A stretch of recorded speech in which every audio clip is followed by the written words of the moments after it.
Tonight we're meeting a young martial arts champ who is set to take on the world in Russia. 15-year-old Drew Etherington will head OS in September representing Australia. And Ashley Gardner spoke to both him and his coach Matt about the challenge that lay ahead. At just 15 years old, Drew Etherington will be stepping onto the world stage representing Australia in the International Federation of Muaythai Amateur World Championships. His head instructor, Matt Reid, has no doubt Drew will do well in the round-robin style tournament.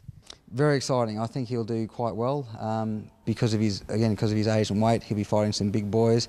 They're usually Europeans, like your Russians, your French and Germans. They normally have some of the bigger fighters, and they're pretty tough. They're tough guys. I've fought a few of them in my time, so I've got a bit of a unique insight that I can help Drew with that. And even though the competitors will be tough, Drew isn't too nervous about the looming competition. Yeah, it doesn't really faze me. Like, I'm excited in that, but yeah, just take it how it is. Muay Thai is a big part of Drew's life, and training is now stepping up a notch to get the teen prepared for the event. Drew's been with us for many years. He started when he was a little kid doing kids karate, and in the last few years he's really concentrated on the Thai boxing. He's had 6 fights now, 6 amateur fights. So he trains here every night. He's here from Monday to Friday, and he usually trains 2 to 3 hours every night. And so the preparation for this will be no different from any other fight. It's just that it's obviously a little bit more serious, so we've got to really make the training just a little bit harder, just so he gets prepared, because it's a round-robin tournament.